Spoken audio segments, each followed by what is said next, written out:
Hey guys, welcome back to DC Action. My name is Chris. Today we're going to be breaking down Season 9, Episode 11 of The Flash.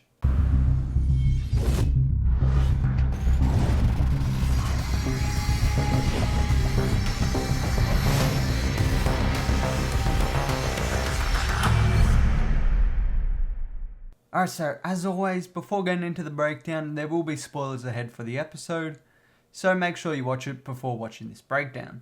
Alright, so this episode's title is The Blues, which I believe to be a reference to Cobalt Blue, who is the villain I believe they are going to be setting up. And this is also the second part of the 4-part finale called New Worlds, bringing us halfway through this event. This episode can basically split into two distinct parts, the first focusing on the main Team Flash, and the other focusing on Eddie. They do intercut throughout the episode, although they are fairly separate, so I'm going to be talking about them separately, just so it kind of follows in events and I'm not cutting between the two. Alright, so starting with the main team. This episode starts with Iris telling Team Flash of Barry's disappearance. And after Chester examined the place where Barry disappeared, he found a trace amount of Cobalt. Once again, backing the Cobalt Blue theory.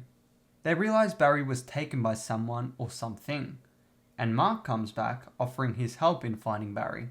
The team formulates a plan on 4 fronts, with Chester setting the satellites to scan for the Cobalt radiation, Cecile calling Cisco to see if they have any information on it, Iris and Allegra going to CCC Media to check if they have any information related to Cobalt occurrences, and finally Mark and Keown are going to go check the apartment once again. While at CCC Media, Allegra is attacked by the same blue energy that the negative Speedforce was using whilst inhabiting Joe's body. And we'll learn later that this is a Cobalt blast. This attack knocks her into a pipe, which causes a gas leak in another room. The gas, being halon, poisons 2 of the employees who bravely put themselves in harm's way to shut off the gas. Keown helps the employees by growing plant cells inside their bodies to help them breathe. However, this turns their skin green and makes it hard for them to breathe, which freaks them out a little, making them run away. Allegra is put into a coma, not waking up due to the Cobalt radiation. The team plans to keep investigating the person responsible, but keep Iris safe in the time vault to protect the baby. While talking, Mark tells Keown that what she did to the people earlier was horrifying and a breach of their rights. This makes Keown quite upset and she leaves. But once she leaves, we learn that Mark is not really Mark, but the negative Speedforce in Mark's body, similar to how it inhabited Joe's body last episode. Cecile leaves the time vault where she was keeping Iris company, but upon leaving, she's attacked by Mark, which Iris hears, so she goes to check it out, when he reveals that he is the negative Speedforce. Although, is the Speedforce really a he? I feel like it's more of a non-binary kind of thing. So let's go with they. They then detail to Iris their plan to kill her, but before they get the chance, the Speedforce saves her, appearing as Nora as always.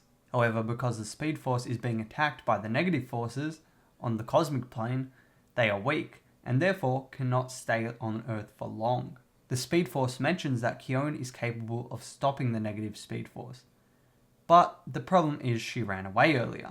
But luckily for the team, the Speedforce is able to summon her.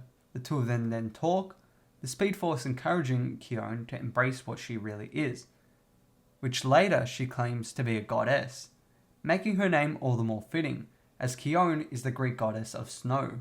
Keown then goes to her apartment, where the negative Speedforce was waiting. She plans to take them out, but learns if she kills the negative Speedforce, she also will kill Mark. So, in order to beat them, Keown turns Mark's body into dirt, making him lose grip of the Cobalt gem, therefore making the negative Speedforce leave his, well, let's call it a body, but at this moment in time it's a pile of dirt.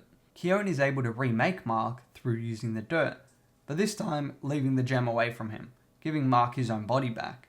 They attempt to retrieve the gem, but it vanishes once again. Back at Star Labs, Iris goes into labour, and luckily Barry gets home just in time to get her to the hospital, and therefore be there for the birth of his daughter. However, things don't go that way. While at the hospital, Barry is once again teleported away to who knows where. However, from the next episode's trailer, it looks like it might be 2049, so that's probably where. And it looks like he's going to meet Eddie in this time from the trailer. And speaking of Eddie, let's go into the breakdown of all the Eddie related scenes. Starting off, we have Eddie, or rather as he believes himself to be, Malcolm Gilmore, walking into CCPD to ask questions as to the crime report he found of his supposed death. The captain recognizes him and invites him in to talk. And this is not Captain Kramer, as these things are said in the future, and the captain here is named Captain Korber.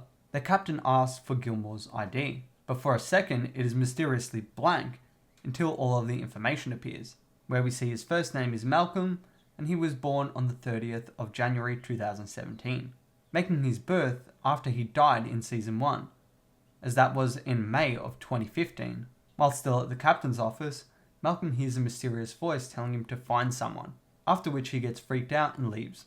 Upon leaving, he gets visions of his life as Eddie, and remembers his relationship with Iris. So he goes to find her. In this scene, we also see a poster for a movie with a date of 2049, which tells us this is the timeline that this scene is set in. Malcolm goes to CCC Media to find Iris, but she isn't there and only meets security. But while there, he gets a vision of how he died. Malcolm locates Eddie's grave and digs it up, and finds an empty coffin, which of course makes sense since he was sucked into the breach that was caused by the particle accelerator. Malcolm pulls a bullet out of his chest that Eddie shot himself with, and then he finally embraces himself as being Eddie Thorne, no longer Malcolm Gilmore. Alright, and that is the end of this episode. So I hope you did enjoy it. I kind of think it was a bit easier to follow, splitting it up into these two. If you don't like this format, please do let me know and I'll go back to the original. But I think it's just a bit easier to follow, and I hope you think so as well. Anyway, give me your feedback on that. But until next time, this has been Chris, and I'll be seeing you.